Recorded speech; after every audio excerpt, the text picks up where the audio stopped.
Morning, afternoon, evening, depending on where you are. My name is Sazi, Nkosi. I'm from the Rock Christian Church, Francistown in Botswana. I just want to share a small testimony with you guys concerning 2020. I know it hasn't been an easy year for everyone. It wasn't easy for us here in Botswana.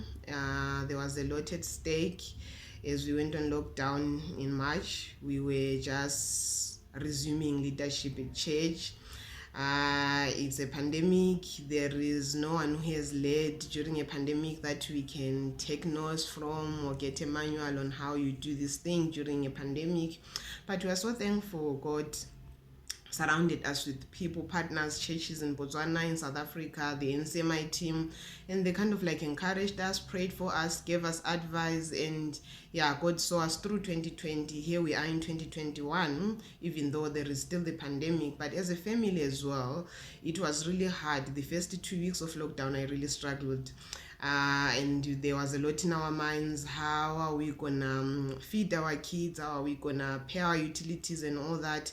Because my husband does community projects and business plans, so he works with people. So the fact that everyone was locked down, which means there was no business at all. But God really came through for us as a family. I remember a lady from church sent me a message with guidelines on how to make a face mask. My sister from Zimmy as well sent me a message saying you should try making a face mask. So I did a domestic machine. Then I was like, let me just try to do this thing. So I made one mask and took a photo and sent it, and everyone was like, wow, we want. So the fact that it's locked down, it wasn't even easy to sell those masks because then you need to deliver them. But then again, God showed us that He's able to provide in a chaos. All the people that we do life with in Francistown, a church, even our community leaders, people just came. They will come because they're essential. They are able to move. They will come and pick orders and deliver to people, drop material and all that. God really showed us His love, His mercy during such a hard situation that we were not sure how we're gonna maneuver our way around. But He came through for us. Even for the church, I remember me and my husband talking, how are we gonna pay bills for the church building? How are we gonna make things meet for the church?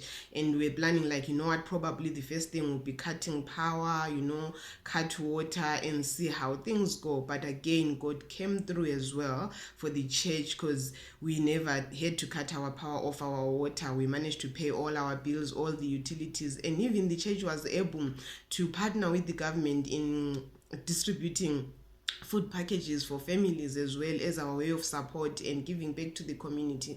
So God really came through for us and showed us who He is, even as a community, as a family, because it was really hard and it's still hard even now. But I guess what carried me through the most, it was to remember where God has taken me from. For example, 2016 to the middle of 2018 or 2017, somewhere there. I remember I used to live with my bags packed, not knowing where tomorrow will be, while we're sorting our immigration issues. So the fact that God carried us through those years of 2016 to the middle of 2018, I remember that He can carry us through during this pandemic, and He has carried us through up to 2021. So my encouragement is, I know it's hard. I know it's not easy. Even now we are in 2021. The pandemic is still going on. We see the news. It's not looking good. But my encouragement is, may we stand in the gap where we are at. May we pray for our leaders. I know they are human beings. They are trying their best. It's hard. They also haven't led during a pandemic. So may we just stand instead of complaining, instead of fearing. May we just look upon God. May we fix our eyes on God and come to Him and cry out, because in Chronicles it says, if my people are called by my name will humble themselves and come before me, I will hear their cry and heal their land. So during this time, my encouragement is, may we just fix our eyes on God. May we remember where He has taken us through those years when we were born, when we were conceived. He is the only one who was able to protect us. May we remember that He is the same yesterday, He is the same today, and He is the same tomorrow. May we just fix our eyes on Him. May we just stand in the gap, pray for the global church, pray for our national leaders, pray for our families. May we just have hope, because there is still hope even in this situation. Jesus is still alive and He wants to partner with us. Thank you.